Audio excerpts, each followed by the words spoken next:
happened? And I'm back with Scott Pineau, and we are going to talk about some more about art. But first, let's hit the intro. This is not a show. It might not even be a connection. Here's Judah and Guest. And it's Judah and Guest, and I'm pleased to be back with Scott for another Monday night discussion by the fireside. Not quite by the fireside. Yeah, not quite. I do have a fire going, but Do you? Yeah, we do too downstairs. Yeah, it's a little cool at night. It's a weird time of spring where it flip-flops back and forth, you know. Yeah, it's kind of cool here. It's almost wintry around here in North Carolina, which is weird. Really? Yeah. It went from really warm last week to frigid this week. So let's just get right to it, man. Last time we talked about kitsch art, and we got talked a lot about the history of art, and I really appreciated your perspective. This week we want to drill down a little bit more. I want to drill down. I'm not going to have much to contribute other than my curiosity I pick your brain. What art is. Oh no. Yeah. Because I picked apart your question about 1,000 different ways. Oh, great! I see in my messenger when I said what do we talk about next time, and you said how do we define art? I'm like, okay, I'm not going to even respond to that. I'm just going to let that hang there. So, all right.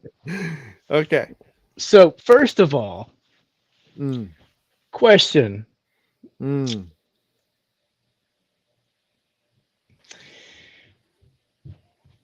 you think there's a definition of art that hits all of the zones of art, all the spheres of art?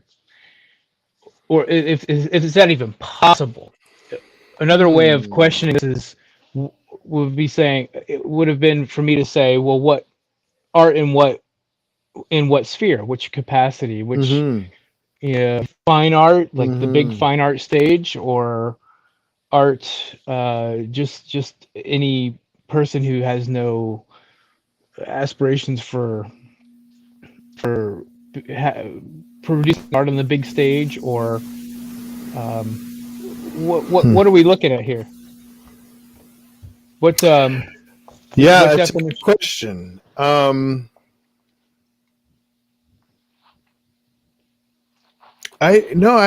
think to me it comes down to expression of creativity. You know, like I'm talking about on the broad scale, as we define art. All right. Yeah, broad scale. Yeah. Now I would like to drill down. I want to start broad and drill down. Most of my interest falls along the lines of fine art and painting and drawing. You know that those are all within fine art, right?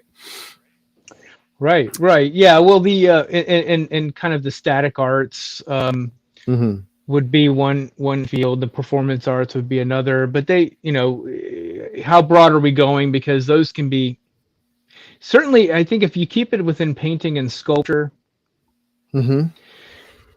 you can confine a lot of the nonsense that I like to say. Whereas within film and within even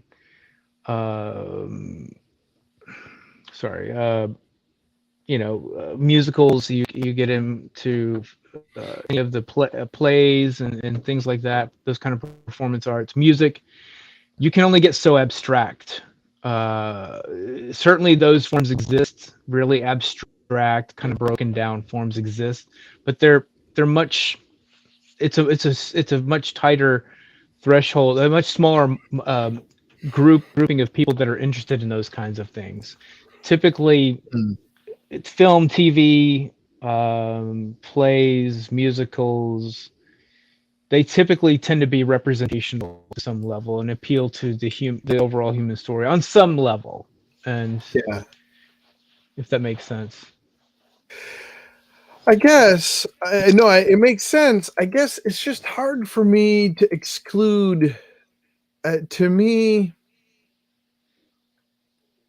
well, it's impossible for me to not think of art without thinking of cinematography Mm-hmm. Mm-hmm. and motion pictures. Right, right. Yeah.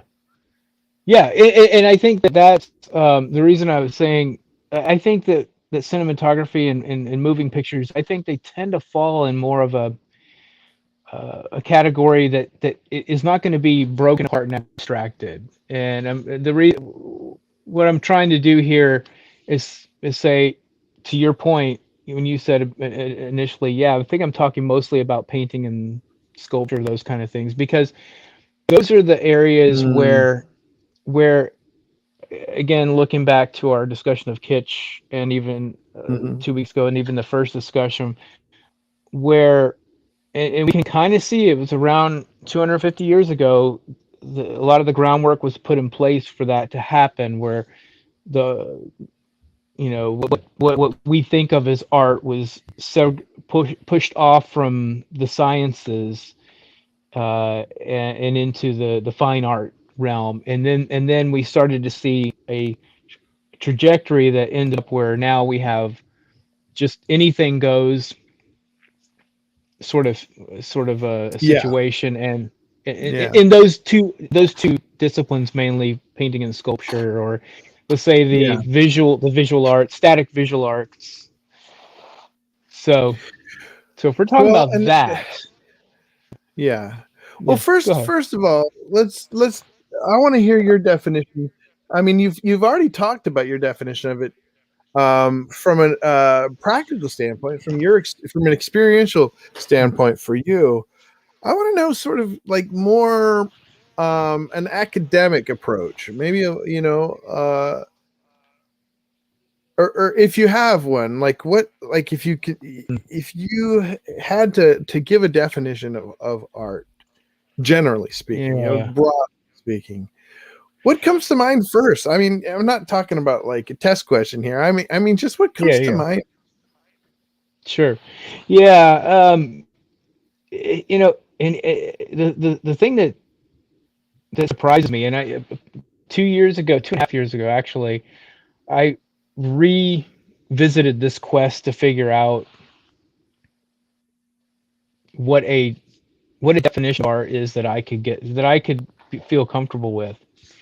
And I Mm, started doing some research on this again. It's something I put aside, and then I cycle back to it every, I don't know, 5, 7 years. mm, And it's one of those things that when you start looking at it, and you can look at it from, as you mentioned, an academic way. You can start looking at something as simple as Oxford's dictionary, yeah, and looking at other reputable sources, or so-called um, yeah, bookish definitions to, or you can look up definitions of art in the words of other artists or famous people. mhm, You can see what Mark yeah, Twain had to say about it, or like, and so forth. And yeah, I found that no matter which angle I take, I'm always mhm, finding things that I either want to throw out, or I find something missing. I find that mm, I at least find that when you look at entertainers, artists, writers, performers, and look at their definitions, they're a lot more entertaining and interesting. And mm, often they'll often even people that I completely don't like in there, mm, they'll have a nugget or something. I can say, oh, I know what they mean. I agree with that part of what they're saying. mm. I don't think they have the whole picture. And so it's one of those things. It's hard to find art. It's very mercurious. Um, One of the Mm-hmm. reasons is there's so many different zones that, or spheres is a better word. There's so many different spheres that it touches, Yeah. and to find a definition that satisfies all those is almost a fool's errand. But Mm-hmm. to not try to totally avoid your question, I think Mm-hmm. that certainly at the center of it has to be something of expression. It is an expression. I mean, it literally Mm-hmm. is you putting forth something and offering something as a way of expressing something. Yeah. And I think a skillful, and that's going to be a touchy word. Um, I Yeah. think a Yeah. skillful expression, those two ideas have to be there. Now, I look at, let's just look at Wikipedia.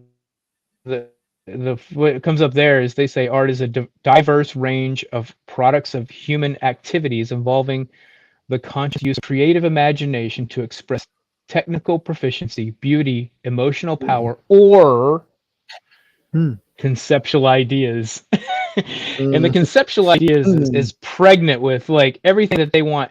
The reason I say that, and I said it in that way, is there's this very convenient or before the last thing that they say in so many definitions, Mm-hmm. Mm-hmm. so that they Mm-hmm. are doing what I'm suggesting here, trying to like not, they don't want to make someone in one sphere upset, so they can satisfy that to say, okay, technical proficiency, okay, beauty, Mm-hmm. emotional power, or the conceptual ideas. And so they've made everyone happy, and it could be all of those things, but it has to be at least one of Yeah. those things. Right? Well, so to me, forced to give a definition, I'd have to say that, and maybe this is too general, but the first thing that comes to my mind when I think about it is that art is a visual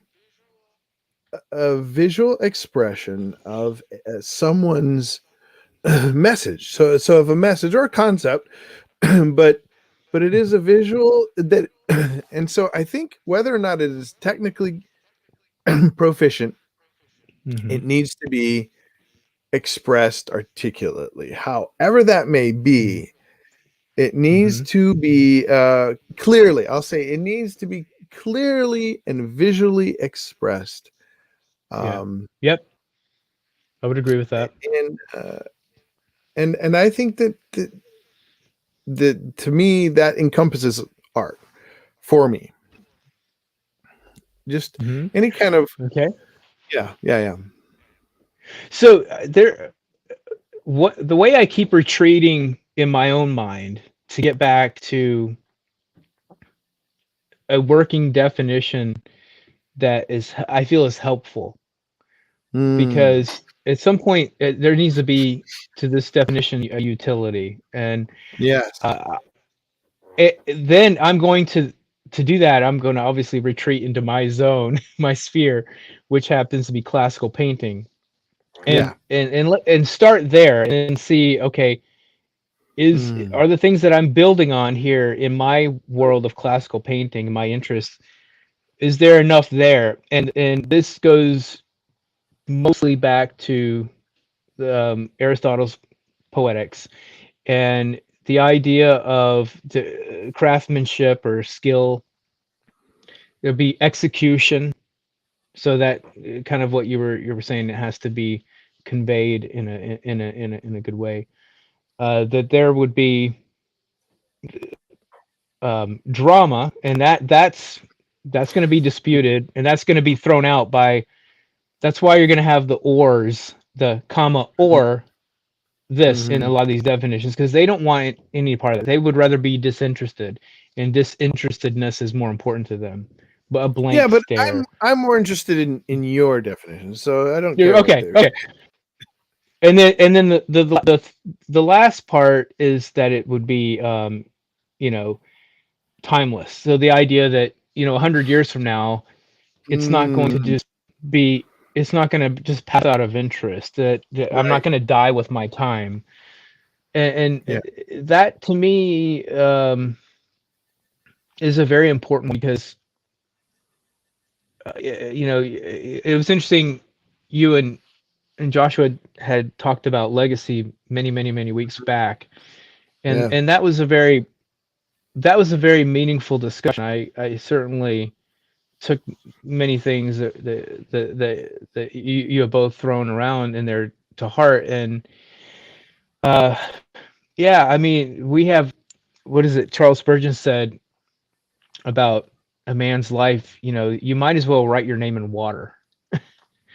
That it's just Interesting. so here and gone. I mean, it's gone the moment that you take your finger out. So Yeah. um, Yeah. it really, that quote, when I heard it many years ago, made me pause and Mm. think a little bit. But Yeah. also just in light of kind of what we're here to do, and so in my in my interests are in these things. Mm. So then I've been revisiting the past few years and saying, okay, I've Mm. had some ideas of things I've wanted to do with painting, and I think Yeah. they were good ideas, and I think they had depth to them, and it doesn't mean that I'm not going to pursue those things, but I kind of put them at least on the shelf for a while. Okay. Um, uh, so just for instance, it was going to be a lot of paintings about the sea.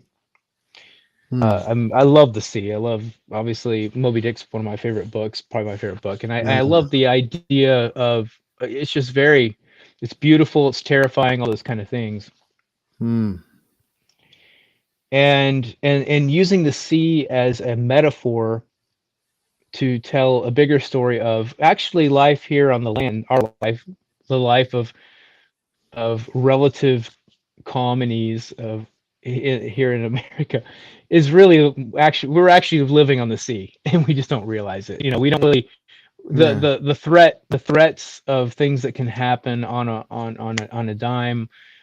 We don't see that storm that can just totally swallow a ship the way that mariners did, Right. back in the age of sail, especially when they didn't have technology to see the storm coming.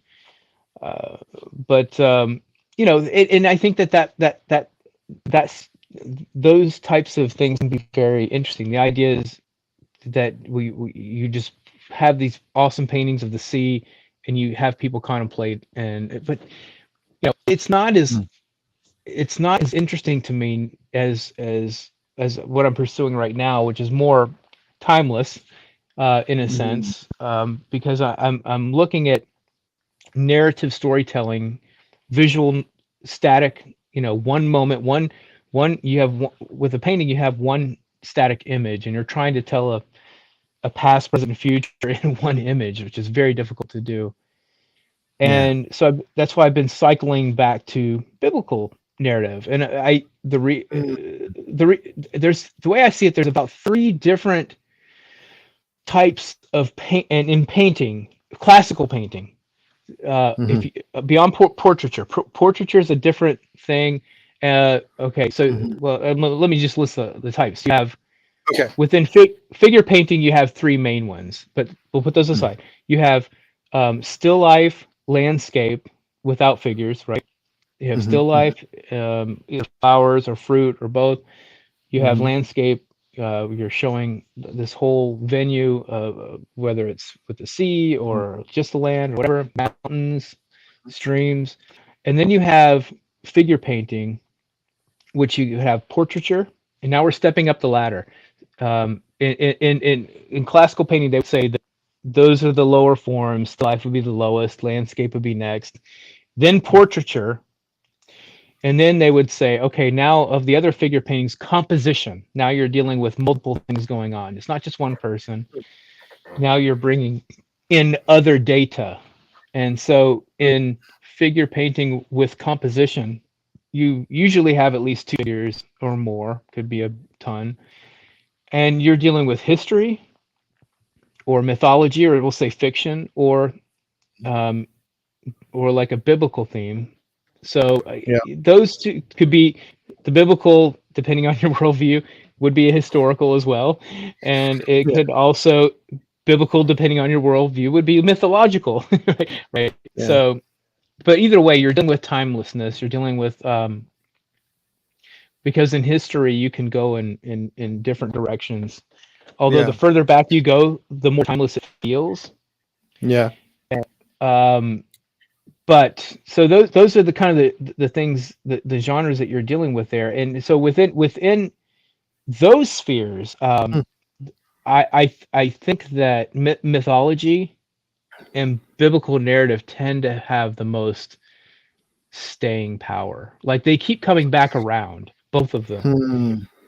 as I look, because even the histories, if someone paints Napoleon today, it's usually weird. It's like, why are you painting about Napoleon today? Yeah. Unless you're trying to do something else with it. But a biblical narrative, you're okay, you're good. And same thing with mythology. If you want to start painting um, Well, I about think Zeus or that, whatever, you're fine.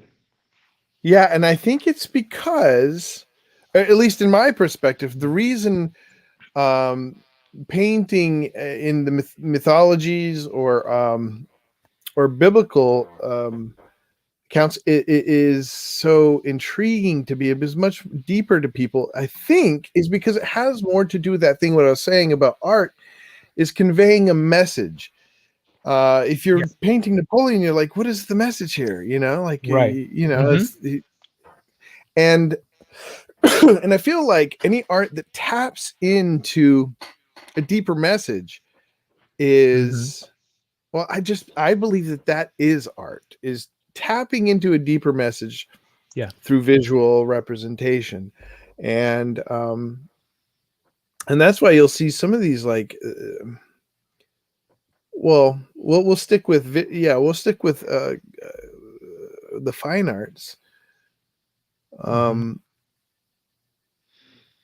the other thing is about mythologies and the Bible is that you have very recognizable um images and tropes, right, and characters Yes. that people can tap into right away Mm-hmm. and that give a message without even they give a message of their own outside of whatever the artist is trying to do with it, right? Yeah. Yes. And I find that many people that comment on paintings, biblical narratives, for instance, whether they're experts in the field, they are they work at a major museum, or whether they're people outside of those spheres that are more philosophical, or also painters themselves. I'm finding a Yeah. lot of them, if even if they're not interested in the Christian faith per se, still have a high level of respect for what those messages of Mm. Christ convey, and they will even get um, you know, glean good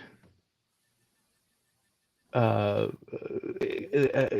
good ideas from the paintings Mhm. themselves that are Mm. true about how to live in a good way with your neighbor and so forth. And so Mm. that to me is pretty powerful. I mean, certainly it doesn't mean that they've been convinced of the Christian faith, or that they've been convinced on that spiritual level, but still that's really powerful to convey an idea that actually moves someone Yeah. to say, well, actually I should consider being more forgiving. Okay. That's Mm. good. We all should. Yeah. Yeah. Yeah. How So, powerful for, and it goes back to your quote. I forget who quoted who you're quoting, but about the art so important that that it stills people's laughing, right? Like they yeah, right. come Yeah, in yeah. laughing and they're I'd sober. bring laughter to silence. Yeah, I love that Mm. quote. And that's where yeah, I agree. And that happens when you have a story to tell. So you have that whole narrative aspect. You have execution, and and it's done so in a manner that's pleasing. It's pleasing to the eye, or um, in music, it's going to be pleasing to the ear, but pleasing to the taste, to the sensation. And uh, Mm. I think No, that's possible, that you can get there. but let's drill down a little bit on that, if you will. I'd like to get your opinion, your thoughts. I mean, you've done a lot of thinking and reading about this. What makes something appealing? Let's just stick Mm, with fine arts. mm, Is mhm, I think we both believe that there's a universal sort of mhm, standard of what is beautiful, what is appealing to people. What captures that for people? Why is looking at a picture, like we were watching a movie with my son, and he's like, why do so many people draw paint naked people? And my wife was mhm, like, well, it's like the human form, and they mhm, find it very, very beautiful. And he's like, mm, ew. So like, what mm, is it? Is there a sexual component? Is there, do we, obviously we have to be careful for the sinful side of mm. you know this fulfilling of our desire, our lust, and the carnal aspects of wanting to be part of flesh satiation. But is it, well, I don't know. Is there a piece of that in every in every painting that we are drawn to? Well, I think that this is why it was so obvious to the people in antiquity that when you paint the human figure, when you bring the human figure in, that the interest level shoots way up beyond even a breathtaking landscape, uh, Mm-hmm. or a still life, because we are all individuals on a journey through life. Mm-hmm. Mm-hmm. When we see a representation of another human figure, and this is why it's different than portrait, where generally with portraiture, the person is looking in a direction, generally towards the painter, or the artist, and whoever, and they are. It's more of a, you can do a portrait with narrative Mm-hmm. elements to it, but it's very difficult. Usually, you have to almost take on a character, but not try to get too sidetracked. But a composition with human figures, when you're dealing with multiple elements going on, Mm-hmm. immediately, whether it's you know executed with excellence or poorly, it draws you in because you Mm-hmm. see a person there, and you're saying, magnetically we're drawn to that, and we say, oh, it's a terrible painting, I don't know what it's trying to say. Or we say, oh, this is interesting, okay, what is it trying to say? If we can at least get to the question, we're saying, what is it trying to say? Now we Mm-hmm. have some, we're already starting to dialogue with the the authorial intent, the author Mm-hmm. of the picture. Uh, so that's where execution comes in big, because if there's enough execution to get that kind of an rise out of a person who's just passing by this picture. Now there's a connection going on, or some semblance of a connection. And I know this show is about, it might not even be a connection, but we're looking for a connection. We're looking. I should Um, change it to we're looking for a connection. Yes. and Yeah. so we're drawn like a magnet to the human figure. I mean, can you imagine watching a movie for 90 minutes when you don't see a single human figure? Not even one. It's difficult for a filmmaker to make a story with one person, and it's Mm-hmm. been done before. Hitchcock did The Rope in one room, one camera angle, about a murder, and it's, you have up to what, 6 or 7 people in the room at one time. Jimmy Stewart's in it, so that helps. But I mean, and it's a great film. It's very Yeah. tense. But I mean, those restrictions are difficult to navigate. Yeah. Um, but the human figure and human interest, we want to somehow compare ourselves or contrast ourselves to that picture. Is it a picture Yeah. of a murderer? Okay, I'm not a murderer. I'm glad I'm not a murderer. Why, Mm-hmm. you know, why, what can I do to not be like this person? Mm-hmm. Yeah, Yeah. is the person sacrificial in giving? Okay, how could I, Mm-hmm. should I, am I being sacrificial enough in my life? Could I be more giving? I mean, there's so many different avenues into that dialogue with the image that you Mm-hmm. get. And with a static image, you can stop and think about it. That's what's beautiful about painting, because, or sculpture for that matter. Hmm. And with sculpture, it's even more interesting because you can walk around the thing and see Yeah. it from so many different angles, get different, you can actually get different expressions if the sculptor and the lighting is in such a way.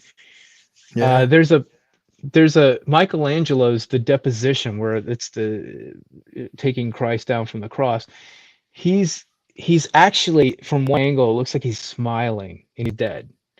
Um, he's being taken off the cross, and it Oh almost looks like wow. he's smiling, not big smile, just a very subtle smile, and that has Hmm. just haunted me for so many Wow. years, because it's a beautiful, it has to be purposeful, because Michelangelo, he's the one that said, I know what's in there, meaning this block of whatever, I just need to chip Yeah. away the Get it unnecessary out. parts. And Yeah. so I know he did that on purpose, and that Yeah. is incredible. If you go look at the Yeah. Deposition by Michelangelo, oh, I'm gonna have to it's take a look. beautiful, beautiful. What? So that makes me even more curious. I had the conversation with my dad and my brother. I don't know if you saw it on To Blathe, my brother's Yes, I did. podcast, about what That was about awesome. whether or not comedy. I mean, it did Hmm. strike me Hmm. that comedy, if comedy is, say it's not in the Mm. Bible, and to my brother's point, a lot of it is lost in translation.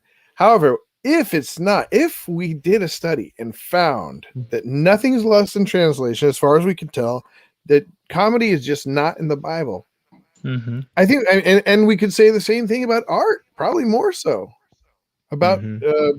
uh, classic visual, any kind of painting. So if it isn't, how much of it is a narcissistic, lust driven, or even just, connection seeking, humanistic endeavor that maybe we're wasting our time on. Yeah, that's. Let me address the comedy one first. Just that Okay, yeah. you know, of Aristotle, uh, whose ideas came bubbling around at just the right time before the Renaissance, because Who? Neoplatonism, Aristotle? yeah, yeah, his ideas were bubbling back up at just the right time, because Neoplatonism had surged right before the Renaissance. Okay. Many historians look back and they say Neoplatonism could have prevented the Renaissance. It's a whole nother line Wow. of history you can look at, but whether that's true or not, there's probably some embellishment there. But I think there is some validity to it, and Aristotle's Poetics came back around at the right time as well, and that's where really the idea of the Renaissance flourished, because they had two totally different views, Plato and Aristotle, on what we call the arts, but the Hmm. guess what I'm getting at here is that Aristotle, who wrote the Poetics, and it's not about just poetry, or if some people think it's about just playwriting. He uses the term poet, and he means anyone who's expert and skilled in a craft. Hmm. Um, More broadly, Hmm. he's speaking that way. He's certainly addressing playwrights more front and center, because Greek tragedy was huge at that time, and then as a result, 1,000 years later or whatever, in the Renaissance, painting flourished. Like they figured out how to really paint really well, and so and sculpting as well. So, Mhm. but Aristotle, who is kind of in many ways the philosophical font of that, the kind of the Mm. drivetrain for that, he wrote another. And the Poetics is not. They don't think that the Poetics is the result of his writing. They think it's actually think it's just notes from his students on his teachings on the Poetics. And Oh, interesting. he had another thing, another treatise on comedy, which is lost to time. And Ah. so I'm so thankful, and I think we should all be so thankful that of the two, if we had to pick one, that the right one survived, because the Poetics is about tragedy and drama, and Hmm. which I think solves a lot of the problem of the idea of beauty alone being the silver bullet that fixes everything. Well, I don't think beauty's enough. Hmm. I think you want beauty and ugliness, especially in storytelling, in the right proportions and Right. in the right balance. But Hmm. so comedy. Hmm, comedy in the Bible seems to be more bound up in like the sarcasm, the little bit Hmm. of sarcastic comments that are made here or there, but not comedy Hmm. itself. It's not a. It seems to be something we look back and say, "Oh, that was funny that that happened," but it's not a. Hmm. It's not. No, I agree. And so, how would that fit in? I, I see many works of art that are representational, uh, that are comedic, and I mean, sometimes I chuckle, but it's so like here and gone. It's like a sitcom. Hmm. It's a Hmm. great way for a diversion for 30 minutes. Yeah. While you don't have to think, you can shut off, the stress. You can put all the stress aside for a moment of time. Yeah. But then a week later, 2 weeks later, a month later, a year later, does that having that 30-minute increment and and all the laughs that you had, do they mean anything at that time? No, it was Yeah. a short But term what lasting injection. value? Yeah. Yeah, there's Yeah. literally hardly any lasting value to comedy. Hardly any. I mean, there I might don't be I always. zero. Yeah, there might be zero, but I don't want to say none. I don't like to be Mhm. totalistic in a lot of these kind of Yeah. I get. ideas, but um, comedy as a element within something like tragedy or something else bigger can be very powerful and Mhm. potent, Yeah. and that can have really lasting power. But I think that I think drama and tragedy are really where, as far as painting goes, some element Yeah. of it, some mixture of it. I mean, think about it. A movie. If you watched a movie, even with multiple characters, I said, try to watch a movie without people. Okay, that Mm. wouldn't be a thing. Okay, try watching a movie about people and nothing bad happens. Try Right. reading a book where nothing bad happens. I mean, Yeah. what's the point? Because the Well, and platform. I've thought a lot about that conversation since then about comedy, and now I'm sort of through the transverse law, thinking also about art, um thinking about, I think it comes down to what you're saying about the human experience and being able to share in the human experience, in almost on an intimate level when it comes to art. But with, I think the greatest argument for comedy is the spark, is the connection that people like. That's what comedy is. It's ultimately a good joke is an inside joke, right? Every good joke is an inside joke. It's just how broad that inside goes, Yeah. like, um Hmm. it's a common, there's a commonality there that connects people. And getting back to that idea of connection in the human experience, I think, without comedy, I think we'd be missing out on some dear and deep connection. Yeah. With people we don't know. And someone might say, I think I could hear myself arguing, that, well, if you don't know that person, what's the use? It's almost like,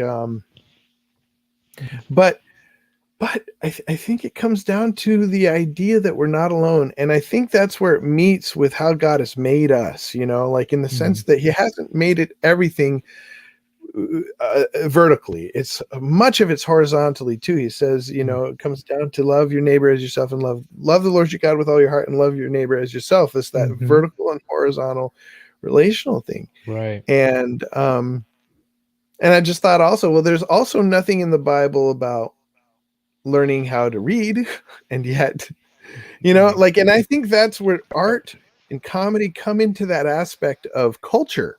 It doesn't say much about culture. The Bible doesn't say much about culture. And I'm not sure why, but I think my argument, my belief, strong belief, is that culture is super important to the human experience and to connection. The culture is shared, is common experience, right? Right. Yeah. Yeah. I know that this verse has been translated differently. But obviously Proverbs 17:22, where it says a joyful heart is good medicine. That's the English standard version. A joyful heart is good medicine. Some say laughter is good medicine for the soul, right? Yeah. But so but Yeah. I think that I tend to think that that is as sobering and as severe as the themes in scripture are. I tend to think that that God values that we can have and enjoy laughter. I really feel, and that's a real, because there's hardly anything in there promoting it, and maybe that's because our disposition as fallen sinful people is to trivialize so much and to not focus on deeper things. And what better way to not focus on deep things than to laugh about the moment, and then if that's fun and that takes our eye off the deeper things, why not just make a whole industry out of it? How about that? And so I can see why the Bible, I can think in terms of our culture today on why the Bible doesn't promote it. I can see why. But that doesn't mean that a mistranslation, maybe joyful is the better translation. Maybe it wasn't supposed to be laughter, but I just don't see that. I don't understand. It's hard for me to understand God that says, in a way that says, I hate laughter. I don't want to ever laugh. No. And another thing that I think our society has gone towards is that I think is evil. Oh, hi, Beth. Hey, she says, I used to work with her at Clearwick. Hey, Beth, I'm glad you're tuning in. Just talking about art here and comedy.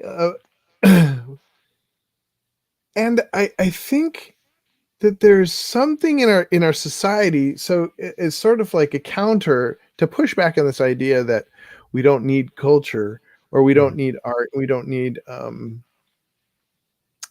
comedy. I feel like there's something in our culture that pushes back, or no, that ignores or that trivializes the importance of human interaction. So even beyond the connection aspect of it, the human interaction part, there's so very little emphasis, it seems to me, as opposed to maybe other like ancient cultures that put a lot of emphasis on dialogue and put a lot of emphasis on discussion and conversation. and how these things should go, or Mm-hmm. how we should talk, like that in itself is such a, it's almost like, to your point about kitsch, it's almost derided. Well, I think there is a lot of derision against being sophisticated. Sophistication is and being yourself. It's all about being yourself. And what happens is I think is that there's a lot that's lost Mm-hmm. in communication, because it kind of ties in with what I've heard from you, and I agree with you about the importance of communication in art. If you're not communicating well, then what's the point, And I don't know. So I feel like what's important is communication. What's important is being able to have human interaction, human connection. Those things are important to Scripture's whole goal of Mm-hmm. redemption, right? Like, without human interaction and Yeah. human connection, Kim, the gospel does not proliferate. right, And and so, we exist in a way that we're sending messages back and forth to each other constantly. I mean, yeah. this could easily start to bleed over into a you and Joshua discussion where, just the idea of Yeah. just message sending, like communication, just as sending messages back and forth. What's happening as a result of that? How much of it is signal and how much of it is noise? Right. And with with um with art, so much of it right now, in my opinion, is the fine arts, art Mhm. with a capital A on the big stage, whatever, Mhm. blah blah blah. Is so much of it is noise. Even the stuff that's rendered well isn't conveying Mhm. a meaningful message. And I even heard, I was listening to some stuff that Roger Scruton was saying in a Mhm. series of dialogues, radio dialogues he was doing for, I believe, the BBC. And he mentioned, he was on our topic of kitsch. Kitsch. Every time we Mhm. talk about kitsch, I'll have to try to say, not kitsch in the good sense, like the modern kitsch movement. Kitsch in the not in the original definition stage, but in the sense of the uppity up saying, "Oh, you shouldn't have sentimentality. That's dumb. You're fooling people, and drama's bad, and Mhm. good execution is okay as long as you make it ironic." Blah blah blah. Okay, so kitsch in that, we're gonna. Mhm. Okay, he said kitsch is now operating. I don't know when he said this, but he said kitsch is now operating on a meta level where they're so interested in celebrating Mhm. the this would be modern art, contemporary modern art. Mhm. And this was, I know that from the when I was listening to this, I was listening just recently, it had to be pretty toward his, he died what, 2 years ago. It had to be Mhm. pretty recent, because I've heard his voice in many interviews, and he sounded like Ah, his later voice. But anyway, I'll have to look and see okay. what that is. Wow. But kitsch operating as if to say, I have to make sure, me and kitsch being fine art, kitsch from his voice, but fine art is operating in such a way to say we have to be so like ourselves now, so devoid of all these things, devoid of sentimentality, so aggressively against all these things, that we're reaching a meta level where we're speaking about ourselves by being, um, so aggressively not like everything else. And so he said, when that happens, you know, you're it's ripe. Like I've been thinking, I've been saying, I think it's ripe for a return back to some sense of classical hunger or appetite, because Mm. it's how Mm. long one of the big focuses on art is being original. Well, how long can you be original? About 5 minutes, and then you're not original anymore. And then How are you going to be Yeah. original again? And so with social Yeah. media, it's actually the upshot of social media for this topic and the art is it's blown up art. It's really Mm-hmm. Mm-hmm. it okay, so the people that actually can afford to buy this stuff are on a way up here level social economic, right? Okay, whatever. Everyone else always down here, the proportion of people that are down here are looking at it that actually say, "Oh yes, they're doing a great service for humanity," and what they're doing, I believe in it whole. Is such a small portion. The vast Yeah. majority of us, if you pull in 100 people, probably 99 of them will be like, "This is absolute trash." Like back to kitsch. Like Yeah. what value is there here? So it's only a Yeah. matter of time till it cycles back around. This sort of happened before, not in the same way that we're dealing with it, but there's been Hmm. iconoclasm and things like that. Yeah. Um, Mhm. different reasons. There's been the destruction of classical, meaningful works of painting and sculpture, and I think it's ripe for a return. I think we're in the right position, Hmm. and who knows? Will it be in our lifetime? I don't know. I don't know. Hmm. But I know that Well, that as far as connection and story, like mhm. biblical subject matter is perfect for it. Mm. Yeah. Two last things. One, I want to talk a little bit more about mythology, and then I Hmm. want to segue in. Nah, I just want to wrap things up because we're running out of time. But I Hmm. do want to mention. I do want to next time maybe look at, or at least talk about this array of different. Oh, because we didn't even get to talk about the that blockchain art. The Yes. Yeah. Yeah. NFT that was sold, and I'd Yeah. like to look at Hmm. some of Hmm. these other forms of art that I'm seeing getting popular on Hmm. Instagram and stuff like that. And I'm very curious and interested and attracted Hmm. to stuff. Okay, so that's what I'd like to talk about next time. But to kind of wrap it up, mythology. Now there are Okay. those in my family that have sort of an allergy against mythology. They'd Okay. much rather, they love what you're saying about the biblical, but when it comes to Biblical. Yeah. mythology, Hmm. uh, you know, and I Hmm. don't. I grew up loving. I loved reading about the gods and Hmm. mythology, and it sort of, I think part of it dovetailed into or splintered into, or whatever you want to call it, my love of comic books, and Hmm. Yeah. the titans of Marvel and DC. It's the And new mythology. it's what? Yeah. Sorry, you're breaking up. What was that? Hello? Mythology. Yeah, that is the new mythology, basically. Yeah, Yeah, it's the it new is. mythology. It's mythology for our day. But to answer your question, I would love to paint the classic myths.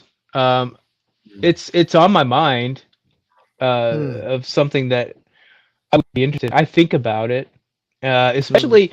So here's the way I think about it a lot. When I think, often I will find I'm trying to work on composition, and I'm working on a much bigger project that I think would be good fodder for another show, of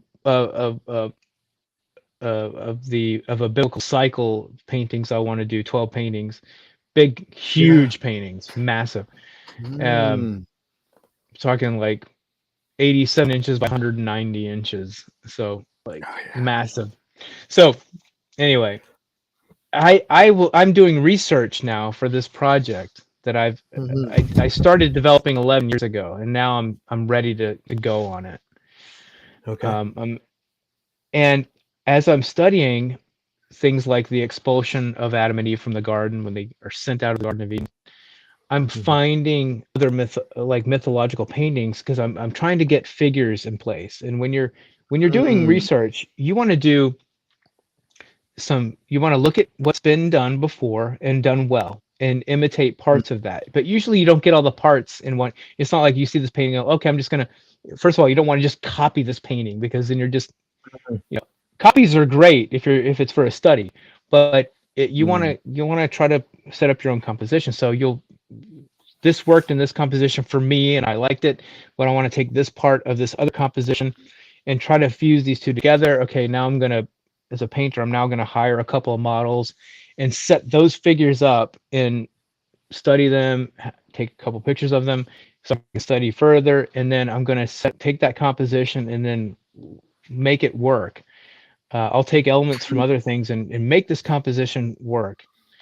And as I'm studying biblical narratives like Adam and Eve or Abraham, ready to sacrifice Isaac and the angel interrupting, as I'm looking up and Googling some pictures, just trying to find something that I don't know about because I know what's in, the mm, books that I have here. There's a bunch. mm. But I'm trying to find some things that are a little bit under the radar, more a broader A new breadth of, light. yeah, things that Mm, are still well rendered, well executed, but they're not the greats. And I'll, often when I'm looking at biblical subjects, all these mythological paintings come up mm. because I this is the beauty of Google. You click on a picture and the algorithm is not just there's not just worded, there's visual algorithms, and it'll take the information, the data from the numbers that represent these colors of values of these figures, and it shows me these other ones that look kind of like it but not exactly, and many of those are mythological, not biblical, and I'm like, oh, that's interesting. And then Yeah. I tap on that and I'm like, that would be a fun story to tell. And that story Mm, would, and the thing is, the mythological stories, they all have good moral elements that you can take from them. you know there's ways that you can look at these things from a Christian perspective and say, yeah, I don't want to be like that, or there we can't identify with the gods as much as those that were suffering under the gods, yeah. but there are still lessons that you can extract out of those stories. No different than Brothers Grimm and or Yeah. even fairy tales. I was you thinking know about that too. And you can find a lot of interesting um what is it called? I wasn't thinking Brothers Grimm. I was thinking the Brer Rabbit. Was it Mhm. the Beatrix Potter. um no oh, I can't remember what Aesop Stables. oh, Aesop Aesop fables, yes, those are Aesop, great, like those are great. there are some Yeah. books that just have these Hans, beautiful yeah, renderings of different some of these fables. Hans Christian Andersen. There's some really good ones in there. Yeah, Mm. yeah, yeah. Well, so what I'm left with, or what I think I've really, I don't know about you, but I'm really excited now. I don't feel like we've solved, but I feel like I have a Yeah. new way of sort of thinking Hmm. about art Hmm. in the sense that getting back to what you're talking about, connection. And there's something, and connection can kind of sound sterile and boring, like connection, like wires. But when you think of connection with the flesh, and it, Hmm. and I do think there's a fleshy connection, that we're so tempted to sexualize that doesn't need to be sexualized. Hmm. Um, and I think it's a clever trick of the enemy to trick us into sexualizing everything so that we like Hmm. dudes hugging, whoa, or looking at a naked body of a man, for another man, or even looking at a naked body of a woman, like, oh, that we lose certain human connection and human understanding, right? Like Hmm. there's an art science, Hmm. where we're understanding humans and just the incarnation. We're understanding we're not the carnal, but the incarnation of God in man. That I think the art can really help us understand. Yeah, I'll leave you with this, because this comes to that point. And this project I'm working on that tells the story of from creation to through the fall, redemption, the church, and then the second coming of Christ, the new creation. Um, it's set up where these paintings interact with each other. Uh, Mm. Old Testament people looking at New Testament realities that were foretold them, or vice versa. And the when I this painting of the fall, what I have in mind is I'm going to tastefully show Adam and Eve nude, but not do it in a dumb, stupid way where it's, oh, there's happens to be a leaf here Mm. in the right position, because I hate that. It totally Yeah. kicks me off. Every time I see that, I'm like, come on, be better Mm. than that. But to show them the way I got around that is, so we go to an Anglican church. This is the second painting in the series, and like I said, we could do a whole not a show on. I'll do the whole series with you, and you can tell Yeah, me if it works or we not. have to. Yeah, At this yeah. point, we're going to. So the first painting is on the back wall, and it's of creation, blah blah blah. Adam and Eve are really tiny, but the fall is the next one. This is on the wall heading to the altar, literally. Okay. The left wall, because it's sequential chronological. So their backs are turned, but quarter. You can't just go like their backs to the viewer, because that's not interesting. But quarter turn. So the quarter portion. So that's a really good visual angular for painting portion. So you're just going to see their butts. Okay, big deal. Mm. Um, their backs are turned to the altar. We the viewer see their shoulders, and they've Mm. just committed the act, and there's some kind of alarm there. And Mm. and what what I'm trying to decide whether, and this is I'm trying to decide whether they're going to look at the creation picture, which is actually at 90 degrees on the back wall, whether they're Mm. looking at what they just lost, or looking just left of that towards the way to come in and out of the church, like where there's no painting, there's no art, like looking into Ooh. both are Breaking the tantalizing. fourth wall. Yeah, yeah, exactly. So Ugh. I'm leaning towards that, and your reaction is helping me Yeah. make that decision. But so, because that's what the forbidden fruit was, right? It's what they didn't. They weren't satisfied with what they did. Yeah, that's what I'm gonna do. I just decided right now that's what I'm gonna do, because I was gonna have them look That's at what they cool. lost, but they weren't satisfied with what they had and what they lost. They wanted Mm-mm. something else. So anyway, so there's that decision there. When you come back around, the painting on the other side that's looking back at them is the return of Christ. And when he comes through, he's like there. So they've turned their back to the altar of God, meaning they've turned their eyes away from God, basically.